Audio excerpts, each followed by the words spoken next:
aí, turma, tudo bem com vocês? Hoje o meu entrevistado do Agro.com é um dos maiores defensores do produtor rural. Ele é advogado do agro. Você já deve imaginar de quem eu estou falando, né? Ele defende o produtor rural, entrega soluções para o produtor rural, faz sucesso nas redes sociais com os conteúdos que ele desenvolve, sempre gerando informação para o produtor, entregando resultado e solução, e também faz muito sucesso aqui no programa Tempo e Dinheiro. Vocês já imaginam de quem eu estou falando, né? Eu estou falando do nosso advogado do agro, o Juliano Quélio. Juliano, seja muito bem-vindo ao Agro.com. Olá, Mona Lisa. Olá, meus amigos do Agro.com. Uma satisfação tremenda estar aqui com vocês hoje. Finalmente chegou a hora de eu entrevistar o Juliano, né? Porque a gente sempre está se falando, conversando, mas ainda não tivemos essa oportunidade de estar aqui no Agro.com. Que legal te ter aqui, Juliano. E sabe o que eu quero saber? Que muita gente, eu acredito que tem essa curiosidade de conhecer um pouquinho da sua história com o agronegócio, né? Porque a gente sabe que você é um advogado que realmente defende o produtor rural, que entrega a solução para o produtor, que ganha as causas do produtor, mas de onde vem o Juliano Quélio? Como começou essa relação aí com o agronegócio? Conta pra gente, Juliano. Vamos lá, Mona Lisa. Primeiro que eu estou muito emocionado também de estar aqui com você. E a minha história começou uma história simples. Eu nasci em Aquidauana, no interior de Mato Grosso do Sul.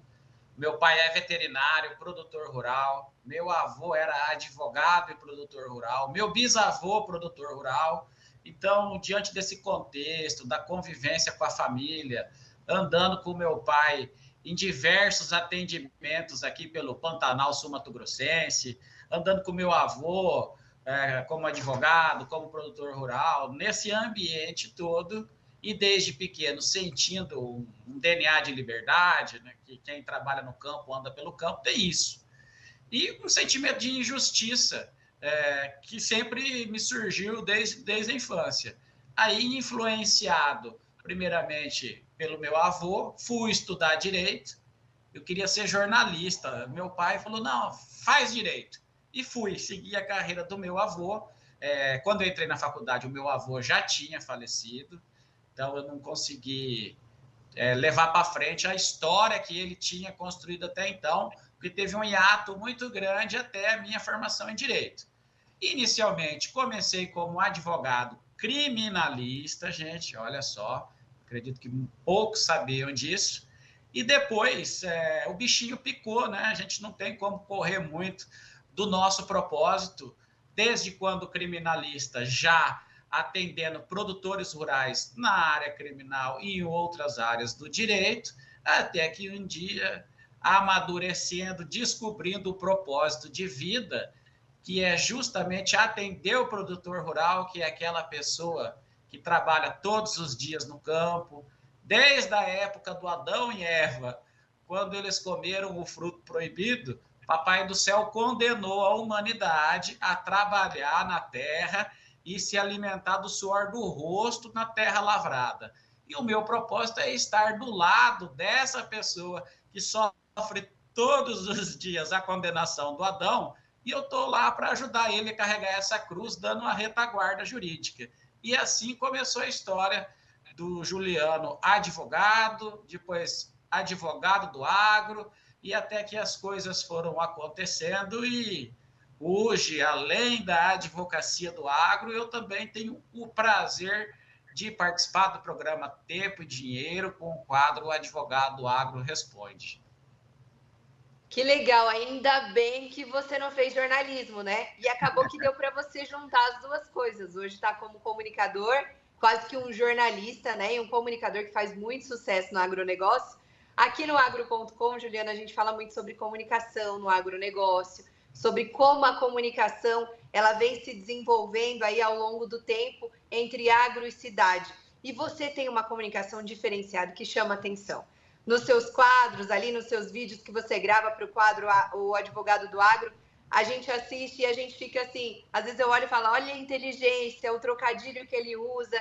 Você acredita que usar esse tipo de comunicação colocar para fora a sua essência faz a diferença, faz com que aquelas pessoas que vivem na cidade, não conhecem o agro, elas entendam melhor sobre o nosso cenário, sobre a realidade do agronegócio? Uma excelente pergunta. Primeiro, eu agradeço os seus elogios. Vindo de vocês, especialistas da comunicação, a gente quase começa a acreditar que é verdade. Mas eu acho que o segredo, Mona Lisa, é a gente falar aquilo que vem do coração.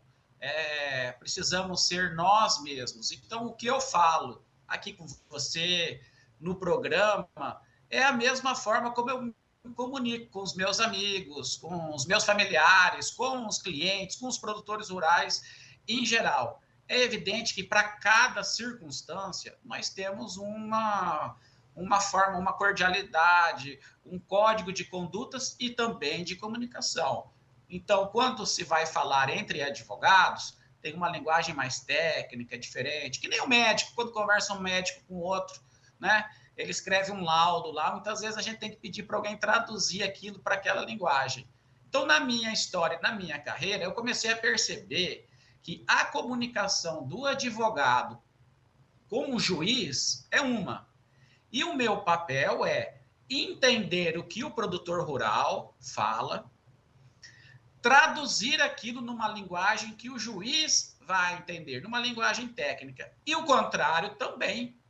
Quantas vezes eu já não assisti um julgamento do Supremo que aparece na televisão com alguém que não é da área do direito e a pessoa olhava para o lado e falava, me explica que eu não entendi o que aconteceu. Ganhamos ou perdemos? Quem ganhou? E aí eu tenho que transformar aquela linguagem jurídica, maçante, chata, muitas vezes, numa linguagem compreensível. Então, eu exerço a brincadeira, vamos dizer assim, que eu tento explicar aquela situação complexa de uma forma simples, como se eu estivesse falando, às vezes, até para uma criança, porque é isso, a linguagem tem que ser compreensível. E nisso, eu tenho percebido que tem muito ruído entre a atividade do campo e o pessoal da cidade. Por algum motivo, a cidade acha que o pessoal do campo é inimigo dela, e o homem do campo, eu não digo só do campo, mas todos aqueles que atuam naquela cadeia de negócios do campo, também não conseguem se explicar. E graças a Deus nós temos pessoas como você, como inúmeras outras, e eu também estou podendo contribuir para ser uma ponte entre esses dois lados. Porque se você parar para pensar, Mona Lisa, todo mundo da cidade usa roupa de algodão, sapato de couro, cinto de couro, bolsa, gosta de comer vegetais, soja, para quem é vegano, para quem já é mais das antigas, de um bom contrafilé assado, uma picanha, a galera da balada toma tequila, toma cervejinha, tudo isso é o agro. Todos os momentos mais gostosos da nossa vida são refeições, comemorações e confraternizações com os nossos amigos, com os nossos queridos, e tudo isso bancado ali, temperado e nutrido pelo homem que trabalha no campo. Muito legal, Juliana, essa ideia aí de usar a sua essência, de dizer o óbvio, de ser didático, esse é o segredo da boa comunicação. Então, se eu puder te deixar uma dica, continue assim, porque é dessa forma que a gente consegue transmitir a nossa mensagem para quem está nos ouvindo.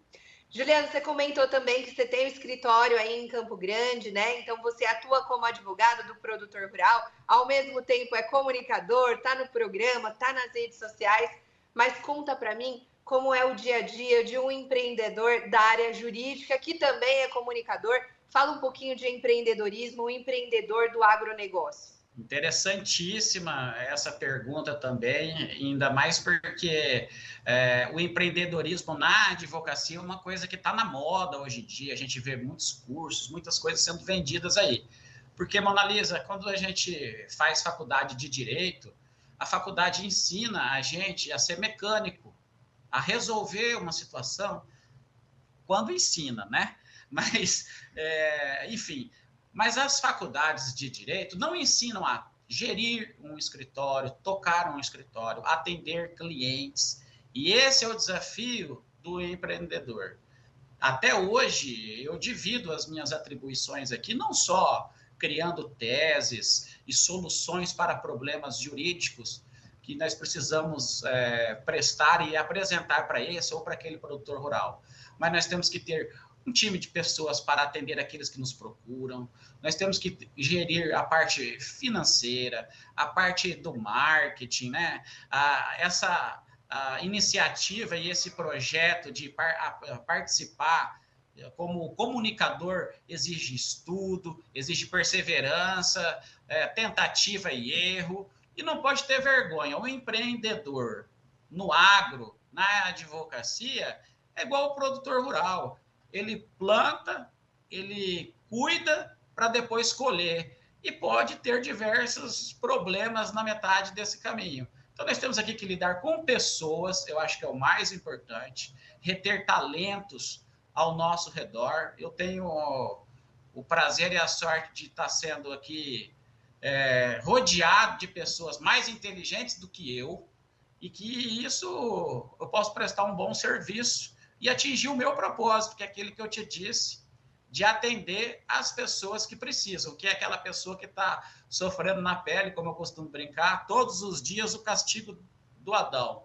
Então é isso, é um desafio atrás do outro, é matar um leão todos os dias, mas quando você faz isso de coração, você fica feliz, você se realiza, né? Eu nunca tive dúvida vocacional. Então, o empreendedorismo no agro e na advocacia é igual todos os campos. E é interessante, Juliano, que você falando assim sobre estar rodeado de pessoas, você esqueceu de um detalhe, que você está rodeado de pessoas que são seus colaboradores, do seu time aí do escritório, mas a sua esposa e também seu filho, que agora está estudando direito, a sua esposa também é advogada, né, formada em direito. Então quer dizer que a família toda aí entende de direito, entende de agronegócio, isso também ajuda, né, Juliano?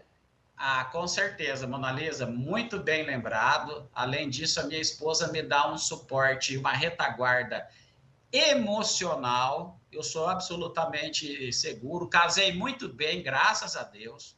Olha, casei tão bem que eu casei 2 vezes com a mesma esposa, gente. Nós tivemos uma questão particular que nos divorciamos e, graças a Deus, casamos novamente. E a minha esposa dá essa retaguarda em casa, ela me auxilia. É aquela velha história. Eu não teria chegado onde cheguei sem ela. E, com certeza, com o apoio dela, vamos chegar ainda mais longe. O meu filho mais velho está fazendo o 1º ano de Direito também, estudando lá na Universidade Federal do Rio Grande, no Rio Grande do Sul, uma excelente universidade. O caçula, pelo jeito, está caminhando para o mesmo caminho, e isso mostra que quando a família está ali unida, no apoio, às vezes, pai, você tem que fazer isso num vídeo, você tem que fazer aquilo, pô, você foi legal, ali você pisou na bola, que a gurizada sabe como é que é, eles entendem tudo disso, de digital, acompanham, veem vídeos, inclusive foram eles que me incentivaram a fazer isso, a conversar, a meter as caras, né? Perder a vergonha de falar para o Brasil. Eu ainda não cheguei, Mona Lisa, até a exata dimensão de como a comunicação, as mídias digitais é uma ferramenta tremenda que entrega informação assim, a gente nem imagina para onde. E graças a Deus a minha esposa é advogada, ela ficou suspensa por um tempo do exercício da profissão, por conta que estava sendo mais mãe do que advogada, e agora, graças a Deus, com os nossos filhos maiores, ela já está voltando à ativa e me dando esse suporte cada vez maior. Show! E eu preciso assinar embaixo que a esposa foi a melhor escolha que você fez, porque eu vou revelar aqui. É minha prima, gente. É minha prima de 2º grau. Então, realmente foi uma ótima escolha, viu, Juliano? Eu e o Juliano, nós temos um grau parentesco aí, né, Juliano? Nós somos aparentados, né? É mais ou menos isso. Ô, Juliano, deixa eu te falar uma... De prima. Eu chamo você de prima nos bastidores. É verdade. Ô, Juliana, eu queria que você contasse pra gente, você como advogado do agro, você já atendeu vários casos e já ganhou muitas causas também no agronegócio. Tem algum aí que você pode compartilhar com a gente, que é algo que foi interessante, que fez a diferença e que pode fazer a diferença para aquele produtor que está nos assistindo? Olha, excelente. Assim, você me pegou, na verdade, surpresa, porque lembrar de uma causa em específico, mas eu lembro de uma em particular, que quando eu ainda, vamos dizer assim, estava querendo ser, iniciando na advocacia criminal, que eu fui trabalhar lá em São Paulo, Mona Lisa, e o dono do escritório que eu trabalhei, ele tinha uma fazenda, tem ainda, lá em Aquidauana. E ela estava com um conflito indígena. Eu nem imaginava, naquela época, advogar no agro e muito menos uma questão de discussão de demarcação de terras indígenas. E aí entrei para dentro daquele processo e foi uma experiência tremenda, porque ia acontecer uma perícia na fazenda e na aldeia indígena, e o juiz tinha nomeado um antropólogo, perito de confiança dele, e o advogado, que era dono da fazenda, tinha nomeado um assistente técnico, que é um profissional muito capacitado, Hilário Rosa, para acompanhar aquele trabalho pericial e, eventualmente, contestar as conclusões do laudo. Isso é um procedimento normal na justiça. Mas o que acontece de interessante é que é o seguinte: quem iria acompanhar o professor Hilário lá na aldeia dos índios, sabendo que poderia haver um clima hostil? Parece que em situações passadas o professor Hilário Rosa também tinha sido ali, né, não tinha sido muito bem recebido, vamos dizer assim, por aquela comunidade indígena, pela aldeia. E o Juliano foi escolhido lá, ainda recém-formado. E chego de terninho lá na aldeia, aquele mar de índios, eu e o professor Hilário, que tem um temperamento, uma pessoa assim, sem papas na língua. E eu combinei com ele e falei assim: professor Hilário, se o senhor tiver que falar qualquer coisa, o senhor fala para mim, e eu vou lá e falo com o pessoal, com os índios, enfim. E chegamos lá, descemos do carro, ele, eu, terninho, aquele negócio. Aí o cacique me viu de terno, o perito também chegou lá e falou assim: você é representante do juiz? Aí eu pensei, eu sou advogado, as partes colaboram para a obtenção da verdade, o advogado. Falei, não menti, sou representante do juiz. E é o seguinte, cacique, vai ser realizada a perícia aqui pelo Andrei, se eu não me engano, que era o antropólogo do Rio de Janeiro. O professor Hilário vai acompanhar, e se a justiça decidir que a terra é do proprietário, é do proprietário. Se decidir que é dos índios, vai ser dos índios. Tudo bem? Tudo bem. E nisso nós passamos 3 ou 4 dias entre os índios. Eu pude ver a realidade daquelas pessoas. Eu estudei sobre direito indigenista. Eu tive que estudar sobre história da Guerra do Paraguai, história do Brasil. E aquela relação de tensão foi se desfazendo durante todo aquele período. Foi feita a audiência, e se desenrolou tudo bem, graças a Deus. Perdemos em primeira instância, perdemos em segunda instância e, acreditem ou não, ganhamos a causa. Não sou eu, o advogado Tiago Bonafranco, Gustavo Neves Fortes, entre outros tantos que participaram daquela causa, conseguimos ganhar no Supremo Tribunal Federal, declarando que a fazenda Santa Bárbara não era terra de ocupação tradicional indígena. Então, aquilo ali foi uma coisa que me marcou no início da minha carreira. Eu não tinha dimensão daquilo, mas quando eu retornei a São Paulo, na época, eu virei como se fosse a história de Ulisses lá na Odisseia. Todo mundo reunia em volta para que eu contasse lá a história, a aventura que foi vivida. E até hoje isso rende boas histórias. Muito legal essa história, Juliano.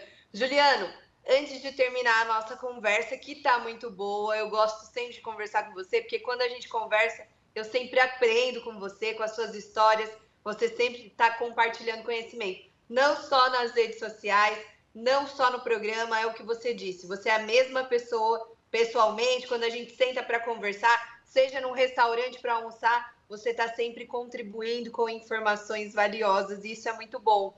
Mas antes, deixa uma mensagem para o pessoal que está nos assistindo, uma dica sobre empreendedorismo, comunicação, algo que esteja aí no seu coração. Olha, pessoal, é difícil a gente dar conselho. Se conselho fosse bom, nós venderíamos. Mas a minha dica é o seguinte: não vamos olhar e focar no problema. Vamos focar na solução, ter esperança, ter fé em Deus, né? E que tudo vai dar certo. E trabalhar para o agro crescer, porque é isso que move o nosso país. Comunicar, ter paciência, escuta o que aquela pessoa às vezes arredia está falando a respeito do agro, mas perdoa porque ela não sabe o que ela está falando. Ela sofreu tanta influência na cabeça dela desde criança que ela nunca parou para pensar que ela está dando um tiro no próprio pé quando diz que o agro polui o planeta, destrói a Amazônia, enfim, como que ela quer destruir aquilo que a alimenta, aquilo que dá emprego, não só aqui no Brasil, não, no mundo inteiro. E o empreendedorismo é uma frase muito simples: seja forte, seja corajoso, não dê ouvidos àqueles que querem te derrubar. Você nunca vai ver alguém que está lá em cima, naquele grau que você almeja chegar, criticando quem começou, porque ele sabe que também passou por ali. Então, vire as costas para aquele que te critica, trabalhe duro, confie em Deus e faça tudo com muito amor, seja corajoso, não tenha medo, que tudo vai dar certo. É isso aí. Tá vendo? Eu não disse que ele compartilha informações valiosas, mas você esqueceu da sua frase. Faça, como é? Faça direito que o agro fica legal? Conhecendo os seus direitos, o agro fica legal. É isso aí. Só para fechar com chave de ouro. Juliano, muito obrigada pela sua participação aqui. Foi um prazer te receber. Muito bom conversar com você. E o pessoal que quer conhecer mais do Juliano, te acompanhar nas redes sociais, deixa aí suas redes sociais. Mona Lisa, eu também agradeço muito o convite, é um prazer. Eu sempre aprendo muito contigo. Você é uma pessoa extremamente carismática e meu ídolo na comunicação do agro, com certeza, você está encabeçando a lista. Quem quiser acompanhar os direitos do produtor rural e acompanhar o advogado do agro, siga as nossas redes sociais no TikTok, o advogado do agro, no Instagram, Juliano Quélio, arroba Juliano Quélio Advogado, Juliano Quélio Advogado no Facebook e também o canal O Advogado do Agro no YouTube. Além de segunda a sexta-feira, nos acompanhar no quadro No Tempo e Dinheiro. Show! Obrigada, Juliano. Um abraço para você, viu? Até mais. Um abração também. Tchau, tchau. Obrigado, gente. Obrigada a você que nos acompanhou até aqui. Um beijo e até a próxima.